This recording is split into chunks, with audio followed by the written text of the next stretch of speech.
আসসালামু আলাইকুম চাকরি প্রত্যাশী প্রিয় বন্ধুরা, ফেসবুক এবং ইউটিউব থেকে আপনারা দেখছেন যারা ভিডিও, আজকের ভিডিও সবাইকে শুভেচ্ছা। আজকে আমরা প্রাথমিক সহকারী শিক্ষক নিয়োগ পরীক্ষার একটা প্রশ্ন সমাধান করব। ইংরেজি অংশটা 2015 সালে পরীক্ষাটা অনুষ্ঠিত হয়েছিল এবং পরীক্ষার তারিখ হচ্ছে 27/6/2015। এই প্রশ্নটা হচ্ছে মোট 5টি জেলায় অনুষ্ঠিত হয়েছিল। তো ইংরেজি অংশ আমরা সমাধান করব। প্রথম প্রশ্নটা আপনারা দেখেন। প্রথম প্রশ্নটা হচ্ছে 4 নম্বর প্রশ্ন। 4 নম্বর প্রশ্ন আমরা ইংরেজি অংশ আমরা সমাধান করব এই প্রশ্নটা। Which word is not a noun? নিচের কোন শব্দটা নাউন নয়? 4 নম্বর প্রশ্নের কারেক্ট আনসার কোনটা? ডিফেম নাউন নয়, ঠিক আছে। সিমুলেশন এটা হচ্ছে নাউন। যেমন ধরেন যেসব শব্দের শেষে TIUN সন থাকে সেগুলো কিন্তু নাউন হয়। ইনডেমনিটি অধ্যাদেশ TY যুক্ত ওয়ার্ডগুলো নাউন হয়। তারপর হচ্ছে এই যে দেখেন সংযুক্ত ওয়ার্ডগুলো নাউন হয়। একমাত্র ডিফেম এটা নাউন নয়। ওয়ার্ডের শেষে সন, নেস, তারপর হচ্ছে CYSION, মেন্ট, তারপর হচ্ছে EXCE, তারপরে ER, TH, TY, UR, ANCE যোগ করে নাউন গঠন করা যায়। অর্থাৎ এই বর্ণগুলা, এই লেটারগুলা কোনো ওয়ার্ডের শেষে যদি থাকে তাহলে সেগুলো নাউন হয়। এক্ষেত্রে ডিফেম দুর্নাম করা, ডিফেম হচ্ছে বদনাম করা, এটা হচ্ছে একটা ভার্ব, এটা বদনাম করা, এটি ভার্ব, বাকিগুলো সবগুলো হচ্ছে নাউন। এরপরে আমরা 6 নম্বর প্রশ্ন সমাধান করব। 6 নম্বর ইংরেজি প্রশ্নটা হচ্ছে salt of life stands for, salt of life দিয়ে কী বোঝায়? সল্ট অফ লাইফ হচ্ছে জীবনে আনন্দের ব্যাপার। অর্থাৎ হচ্ছে খাবারের মধ্যে যদি আপনার লবণ যদি কম হয় তাহলে কিন্তু সেই খাবারের কোনো টেস্ট থাকে না। ওই রকম লাইফে কিছু বিনোদন দরকার, ওই বিনোদনগুলা জীবনের আনন্দ গণমুহূর্তগুলোকেই সল্ট হিসেবে বিবেচনা করা হয়েছে। সো সল্ট অফ লাইফ হচ্ছে জীবনে আনন্দের ব্যাপার, ভ্যালুয়েবল থিং অর্থে ব্যবহার করা যায়। সো খ নাম্বার হচ্ছে আমাদের এখানে কারেক্ট আনসার। 6 নম্বরের কারেক্ট আনসার হচ্ছে খ, ভ্যালুয়েবল থিংস। 7 নম্বর প্রশ্ন হচ্ছে হি ওয়াজ টেকেন টু টাস্ক, এর বাংলা অর্থ কি? টেক টু টাস্ক ফ্রেজটির অর্থ, টেক টু টাস্ক ফ্রেজটির অর্থ হচ্ছে তিরস্কার করা। মনে রাখবেন আপনারা, টেক টু টাস্ক তিরস্কার করা। সো এখানে 7 নম্বর প্রশ্নের কারেক্ট আনসার কি হবে তাহলে? তাকে তিরস্কার করা হয়েছিল। হি ওয়াজ টেকেন টু টাস্ক, তাকে তিরস্কার করা হয়েছিল। এরপরে আমরা সমাধান করব হচ্ছে আমাদের এখান থেকে 15 নম্বর প্রশ্ন। 15 নম্বর প্রশ্ন আমরা সমাধান করব। 15 নম্বর প্রশ্নের মধ্যে বলা আছে যে চুজ দ্য কারেক্ট সেন্টেন্স, নিচের সেন্টেন্সগুলোর মধ্যে থেকে কারেক্ট সেন্টেন্স খুঁজে বের করো। এখানে নির্দিষ্ট সময় বোঝাতে ফর এবং অনির্দিষ্ট সময় বোঝাতে সিন্স ব্যবহার করা হয় এবং ভার্বটি প্রেজেন্ট পারফেক্ট কন্টিনিউয়াস টেন্সে হয়, অর্থাৎ হ্যাভ, হ্যাজ, এরপরে বিন প্লাস আইএনজি হয়। অর্থাৎ প্রেজেন্ট পারফেক্ট টেন্সের স্ট্রাকচার আপনারা জানেন, subject plus have been, has been, তারপরে হচ্ছে ভার্বের সাথে ING. Subject plus have been, has been, ভার্বের সাথে আইএনজি। এবং এবং আরও দুইটা রুলস হচ্ছে, ফর বোঝাবে অনির্দিষ্ট সময় বোঝাতে এবং সিন্স বোঝাবে, নির্দিষ্ট সময় বোঝাতে ফর বোঝাবে এবং বসবে, এবং অনির্দিষ্ট সময় বোঝাতে সিন্স বসবে। তাহলে কারেক্ট আনসারটা কোনটা হতে পারে 15 নম্বরের জন্য? ক নম্বরে কিন্তু আমাদের এখানে correct answer. He has been living hair, তাহলে ফর 5 মান্থস, সে 5 মাস ধরে এখানে বসবাস করতেছে। তাহলে সে 5 মাস যাবৎ এখানে বসবাস করতেছে, এই ধরনের সেন্টেন্সের মধ্যে কন্টিনিউয়াস থাকবে যেহেতু বসবাস করতেছে, এবং সময়ের উল্লেখ থাকবে যে 5 মাস ধরে বসবাস করতেছে। প্রেজেন্ট পারফেক্ট কন্টিনিউয়াস টেন্স এইটাই, যে কন্টিনিউয়াস মানে হচ্ছে চলমান থাকবে, বসবাস করতেছে। আর যেহেতু ওই যে 5 মাস আগে থেকে সে এখন পর্যন্ত বসবাস করতেছে, এই জন্য প্রেজেন্ট পারফেক্ট মানে প্রেজেন্ট কন্টিনিউয়াস না হয়ে প্রেজেন্ট পারফেক্ট কন্টিনিউয়াস টেন্স হবে। So he has been living here. আর ফর 5 মান্থস, কোন 5 মাস, কবে থেকে সেটা কিন্তু বলা নাই, এই জন্য এটা অনির্দিষ্ট, এটা নির্দিষ্ট যে 5 মাস ধরে। সো ফর 5 মান্থস আমরা ইউজ করব নির্দিষ্ট সময় বোঝাতে। আচ্ছা, অনির্দিষ্ট সময় বোঝাতে সিন্স। এখানে বিষয়টা হচ্ছে যে এখানে কিন্তু আসলে সময়টা কিন্তু অনির্দিষ্ট, ফর 5 মান্থস, এখানে কিন্তু অনির্দিষ্ট হওয়া উচিত ছিল, নির্দিষ্ট সময় না বুঝে। যাই হোক, আমরা 17 নম্বর প্রশ্নে আমরা করব। 17 নম্বর প্রশ্নের সমাধান আমরা করব।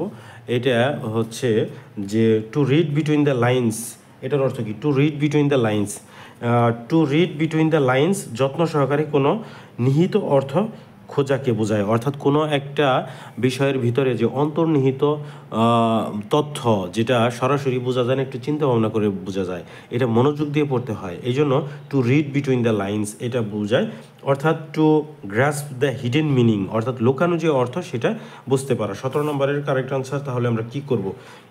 To grasp the hidden meaning, এটা হচ্ছে কারেক্ট আনসার।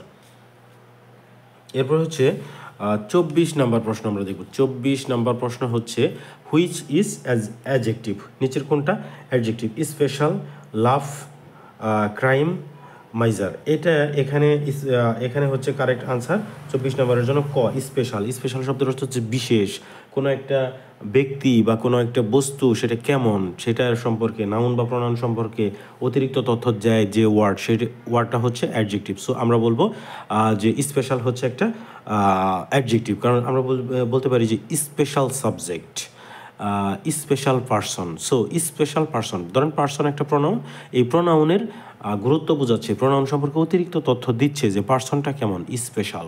সো স্পেশাল হচ্ছে একটা অ্যাডজেক্টিভ। এখন হচ্ছে বাকিগুলা সবগুলা কিন্তু আসলে নাউনের কাজ করছে। তো এখন আমরা সমাধান করব, হচ্ছে পরের প্রশ্ন সমাধান করব। পরের প্রশ্ন সমাধান বলতে আমরা এখন হচ্ছে 28 নম্বর প্রশ্ন সমাধান করবো। Choose the correct spelled word. Choose the correct spelled word, সঠিক বানান কোনটা? এখানে সোনামি হচ্ছে একটি জাপানি শব্দ, TSUNAMI, সোনামি। তাই এই বানানের মধ্যে বিশেষ ব্যাপারটা হচ্ছে সোনামি, এরপরে কিন্তু একটা এক্সট্রা টি দেওয়া, সোনামি। সোনামির বানানের সাথে সামনে টু আছে, একটা জাপানি শব্দ যার অর্থ হচ্ছে সমুদ্রের ঢেউ। সু অর্থ বন্দর আর নামি অর্থ ঢেউ, অর্থাৎ বন্দরের ঢেউ, সমুদ্রের ঢেউ অগভীর পানিতে সুনামি রূপ নেয় জলোচ্ছ্বাসে।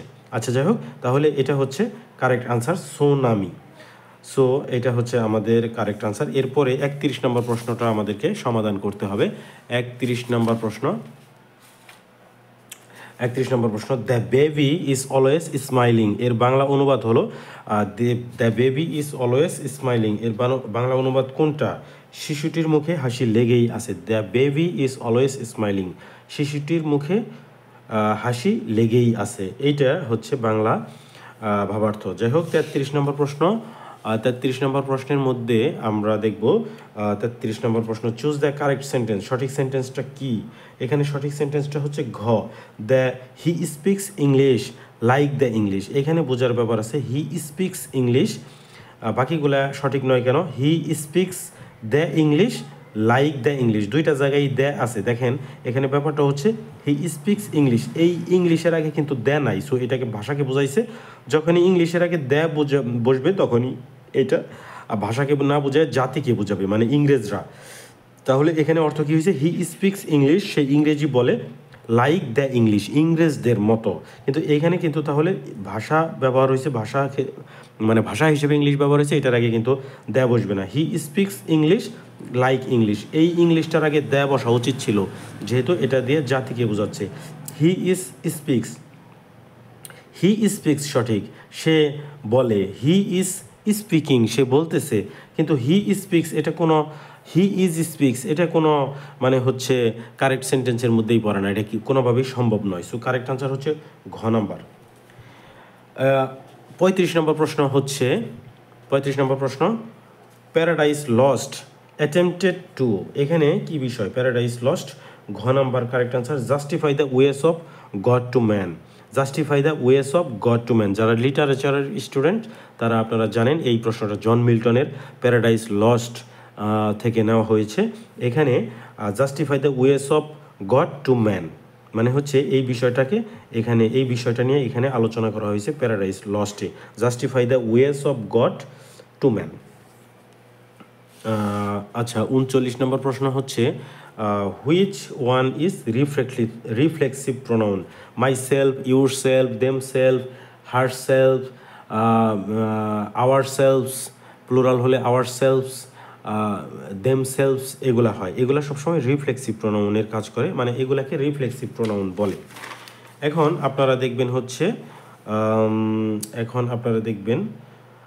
এখানে দেখেন প্রোনাউনের যে বিষয়টা, যে প্রশ্নটা আমরা মাত্র সমাধান করলাম, এখানে দেখেন আরেকটু তথ্য আপনারা জেনে রাখেন। দেখেন myself, herself, yourself, themself প্রভৃতি হচ্ছে reflexive pronoun. Who, whose, whom, what, how interrogative pronoun. যেহেতু এগুলো দিয়ে প্রশ্ন করা হয়, প্রশ্ন করা যায়, সো এগুলো হচ্ছে ইন্টারোগেটিভ প্রোনাউন।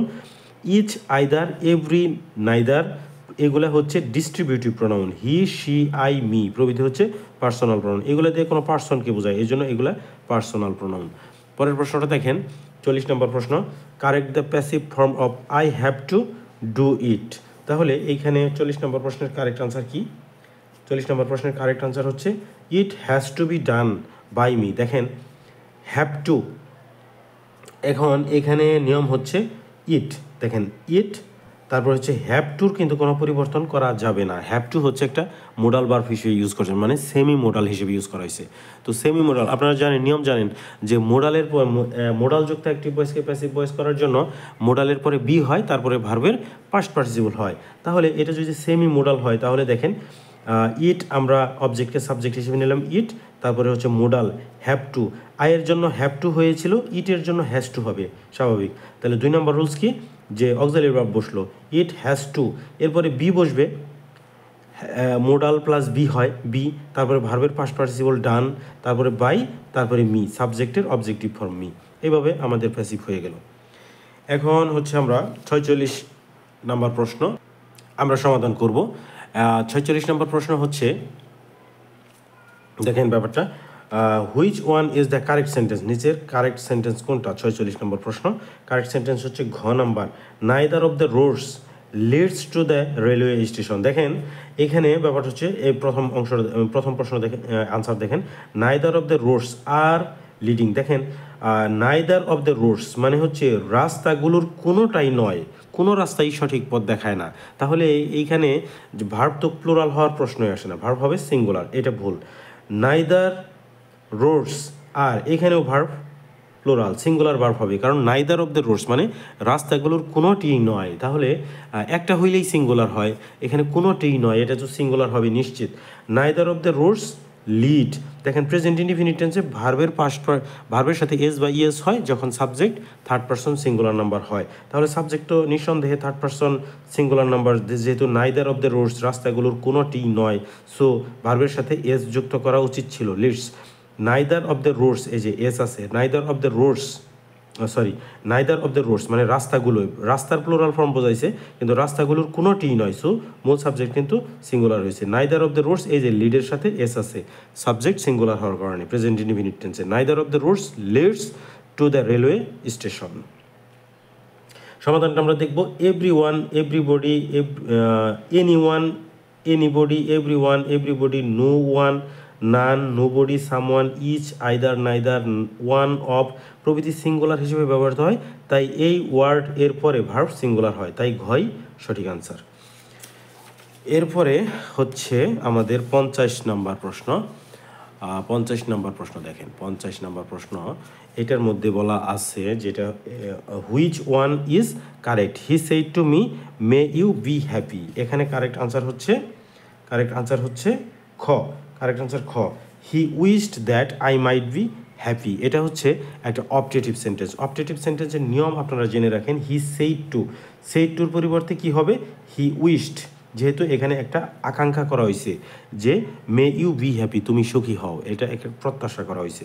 সো এখানে আমরা বলবো you wished that, you wished, এই যে কমার পরিবর্তে দ্যাট, ইউ উইশড দ্যাট, আর এই যে মি আছে, এই মিটা এখানে সাবজেক্ট হবে আই, যেহেতু এখানে ইউ আছে আই হবে আই, তারপরে মেয়ের পরিবর্তে মাইট হবে, পাস্ট ফর্ম হবে আই মাইট বি হ্যাপি। এটা সহজ বিষয় কিন্তু, তারপরে কিন্তু আর তেমন কোনো পরিবর্তন নাই।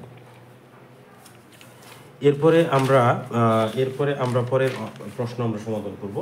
পরের প্রশ্নটা হচ্ছে আপনার,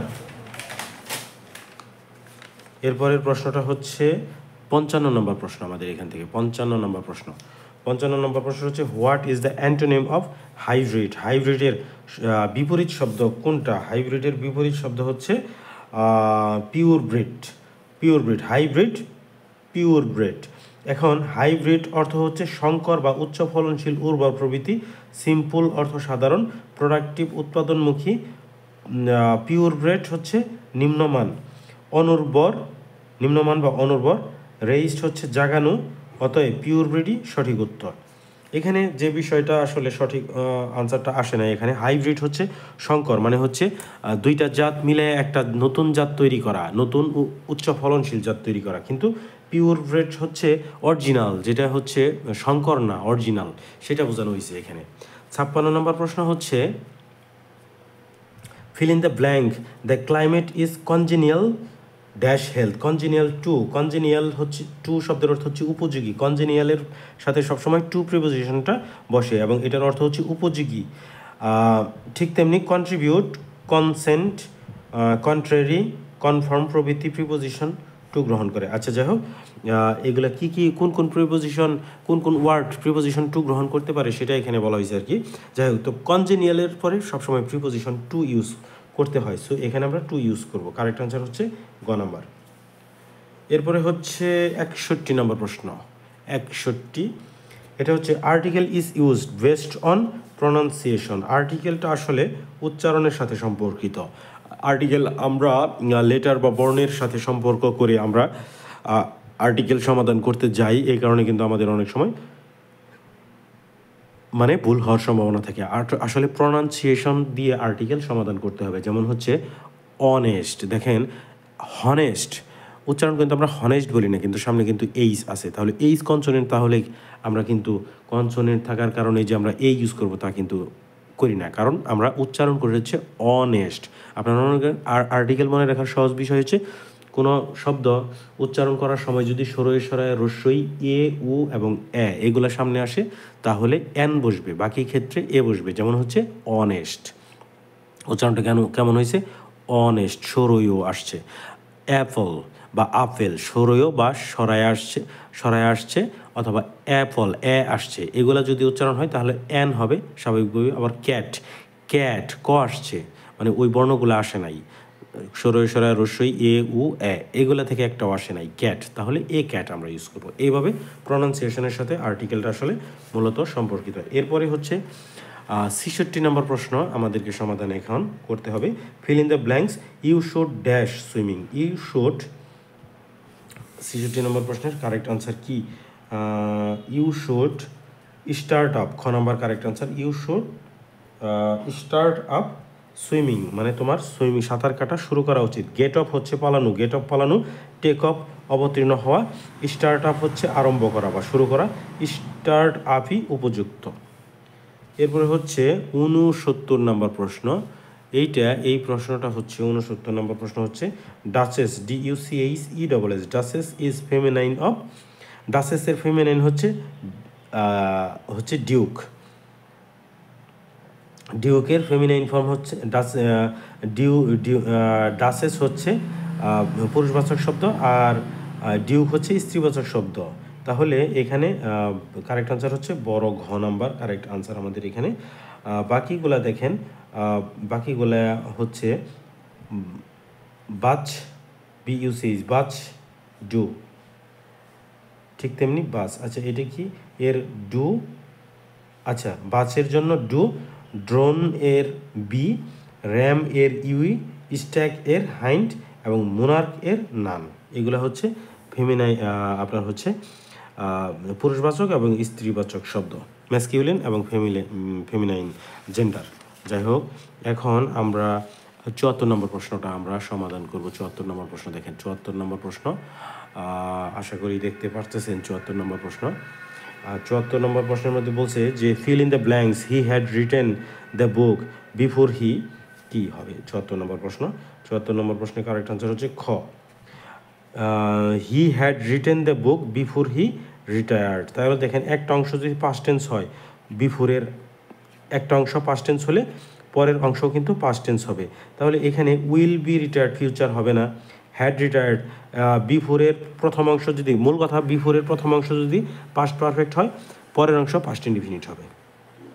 এটাই আপনার মনে রাখবেন, বিফোরের প্রথম অংশ পাস্ট পারফেক্ট টেন্স হলে পরের অংশ পাস্ট ইনডিফিনিট হবে, আর আফটারের পরের অংশ পাস্ট পারফেক্ট টেন্স হবে, কিন্তু প্রথম অংশ পাস্ট ইনডিফিনিট হবে।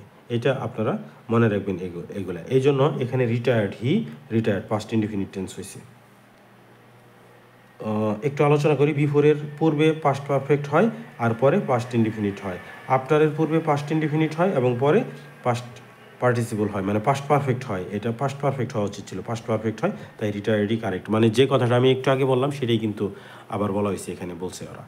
যাই হোক, এইটা আমরা সমাধান করলাম। চাকরিতে এসে যাওয়া 20টা গুরুত্বপূর্ণ চাকরির প্রশ্ন, মানে ইংরেজি অংশ আমরা সমাধান করলাম।